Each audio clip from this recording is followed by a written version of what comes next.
The VA? Yeah, I was going to be discharged on a medical because I had been wounded, and I had 4 gunshot wounds. Oh, let's get to that right now. So you actually won, not won. I'm sorry. You were, what do they call it? Granted the Silver Star, or I was awarded the Silver Star. The Silver Star. Yeah, right? yeah. And can you walk us through what happened? What happened was that I had a close friend, which his name was John, and we were on this last mission just out there in the Ashaw Valley, and there was 2 squads. We had 2 squads, and 2 other squads were about 1,000 meters away. So we were operating in separate units there. We got ambushed. And when we got ambushed, all hell broke loose. Next thing I heard, that point man and slack man had been hit. And I knew John was slack man. So I just lost it. I lost it, and I went out to go get him. And I reached him. I started dragging him in and firing at a hip shot with a 60. Right. And then I got it. I felt this burning sensation, and yet I didn't know I was hit. And so I called for the medic, and he came and started dragging him too. And next thing I knew, I got hit again. And I kept firing, and then finally I just couldn't fire no more. So they awarded me the Silver Star for going out and pulling my buddy out. And there was another guy that I grabbed onto and started dragging him in too. But everything was, I mean, seconds seems like hours. The adrenaline was running so fast. How many people are involved? How many guys are in your platoon? Well, there's 7-8 guys to a squad, so you got 4 squads in a platoon. But there was only 14 of us at that time, plus the CO. So there was about 15 of us. There was 15 of us that got. And where did you get hit? I got hit on the right shoulder blade. Right. I got hit up here on the collar area, and 2 in the ass. The $1 million shot. $1 million shot. But those were more like flesh wounds. Right. And it was an accident. I got hit simultaneously, basically, from the enemy and from my second lieutenant. Let me ask you about a lieutenant, not even lieutenants, just officers. A lot of times they portray them in movies, especially in Vietnam, they were almost like just college guys coming out, and they weren't really like savvy, or how was it? Well, your experience? Not all of them, but number one, they were gung-ho. They wanted the medals, and they try to go by the book. And in the jungle, you can't go by the book. You got to go by common sense. You don't walk down the path because you're sitting ducks. You got to walk to the sides there in the bushes and stay clear, because then it's open season on you. But these lieutenants, they were like, some of them were just so gung-ho that they didn't care, and they were officers and they're giving orders. Some of them got fragged. Right. Because the men weren't about to give their lives up like that. So it was foolish moves, you know. It was all military bullshit, really. Right. Talk to me about the enemy and how, when you first got to Vietnam, and how that anger towards him just got bigger and bigger the longer you stayed. These guys were only like about 5'1". The average height was about 5'1", 5'2". But these guys knew their terrain. They were sharp. They could make explosives out of anything. They had underground cities. I mean, hospitals that had 40 beds in there. I mean, they had lights, generators going down there. That's why a lot of times when we would get a sniper in there, we didn't know where it was coming. Well, they had these spider holes. They would pop up, lift up the cap, and take a shot, and then go right back in. But we had what they call the cowboys. These were South Vietnamese Arvins who knew how to find them. And so they would take a bamboo stick, shape it, put a point to it, and then hit the ground. And then if it went down, they were there. So you could just be walking and you wouldn't even see the... Yeah. Wow. There was a lot of times that we did.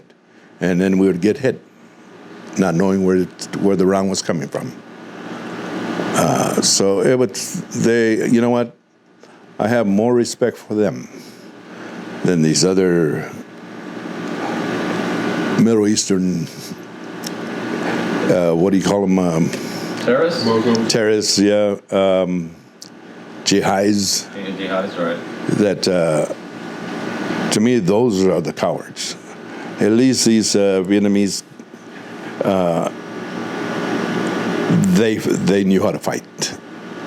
And when you were there, you definitely grew some anger towards them. Oh, I definitely did. As you lose comrades, you start numbing, and you start getting angry, and all you want to do is kick some ass, payback, and that's what it was about. But as you're doing that, your heart is hardening, and it's not easy to get back to its normal. And there's things that a human being should never have to see, but we witnessed it all. We saw bodies that were decapitated, arms and legs blown, torsos, guts all over the place. Just the constant smell of death around you made you hard. And so these are the things that the veterans from all wars are coming home with. And the thing about it is they don't know how to share that with others. If you know a veteran, most veterans that have been in war don't like to talk about it. And if you ask them, what was it like? They'll look at you and don't go there. I'm one of the fortunate ones that I had some good counselors, some good doctors that work with me, dedicated. And it's usually through the vet centers. And these counselors were Vietnam veterans themselves. So what would you tell a vet coming from one of these Iraq wars, Afghanistan? What would you tell one of them if they're coming and having the issues you're speaking of? How can they try to get that help? They can go or go to the hospitals or go to these vet centers and tell them you're having trouble. You're having nightmares. You don't know what's going on with you. Why you're reacting the way that you are towards your friends, your family, and there's so much anger in you. You need to get help. You need to start with the mental issue, with PTSD, because that's the hardest. And at the same time, there are organizations like the DAV, VFW, that will help you. But the best place that I found was out there at the 11,000 Wilshire Boulevard in Los Angeles at the regional office. There's 3 men there that are great. These guys are dedicated in helping veterans. They themselves are veterans. And One of them is Roger Peterson. He's a lieutenant colonel, and basically he volunteers his time there to help the veterans. There was another one, but he's no longer there. And there's Donald Snyder, which is the supervisor of all these representatives. Look them up, tell them what's going on with you. They'll go to bat for you. It's who you know, and basically there's a lot of representatives that are not veterans, and so they don't really understand what the veteran has been through. And so I would tell them the most important thing is to get that help for the PTSD. If you've been in war, believe me, you got PTSD. You need to take care of that because it ruins relationships. It destroys friendships. Divorces come out of it. And the main thing is the veterans, they need to do it for their families. They need to speak, talk about it. They don't have to go into detail, but they got to let their families, their wives, their children know that why they're being troubled, what's going on. Give them a little bit so that at least they're not helpless, because they're helpless. They're suffering just as much as the vet is because they don't know what's going on. And that, but you got to make that step forward. So worth it. It's all worth it because once you start, then now you have a unity there, a family unity working together, and go to these meetings. Have your wife go. Have your sons go to hear what's going on. That's important. You owe that to your family. That's right. Yeah. Let's switch gears here a little bit. Yeah, that's good. I hear sometimes that veterans that leave the war feel guilty. Did you feel guilty leaving? Oh yeah. Some of your comrades? Yeah. It's why me? Why did I survive and he didn't? So it's a guilt that sets in you and it stays with you. I know that I went through 40 years of limbo dealing with PTSD. I started in 1972 in and out of group meetings. And my last one was back in 2010. And the reason why is now that I have the resources, I know what I have to do. If I start getting the nightmares, if I start finding myself withdrawing, I know I need to get into those groups. They're there for a reason. They're there to help you. And there are dedicated doctors and counselors that will work with you and will help you get out of it. Now, this is for you. Now, I have a question for you. You got a question for me, Jimmy? Yeah. Okay. You've heard my story. Yes. Yet, you have a good story to tell. What you're doing with these young men,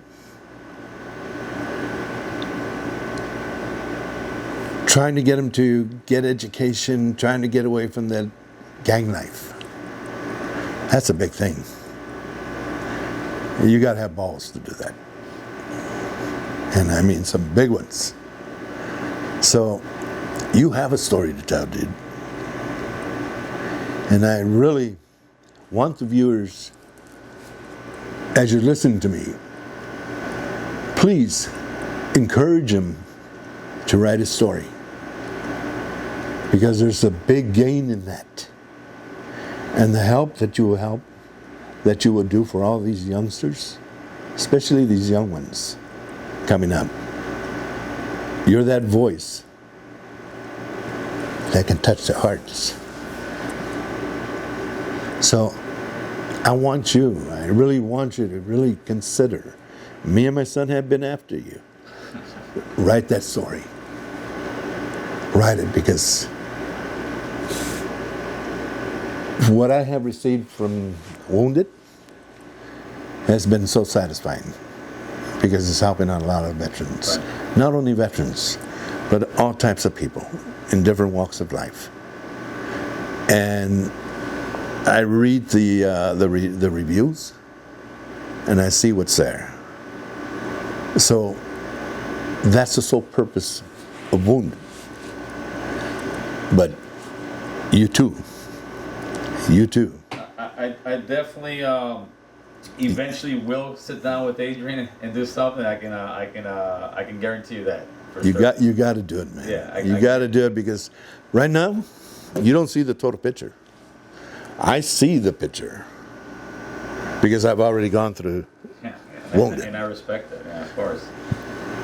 But you have a way of reaching this young generation. Who have been a homie, been in the system, gone through what you've gone through, and now look where you're at. You're a superintendent for a big construction company. Man, that takes some hairy balls to get up there, man. I mean, that takes guts. You're not a quitter. Far from it. Far from, yeah. So I want you viewers to call him up and encourage him to write his book. That's right. Yeah. For sure, Jimmy. But with that being said, man, I appreciate you taking out time to do this interview, and bigger than anything else, thank you for your service, man. Oh, thank you. Yeah, I confess, Father,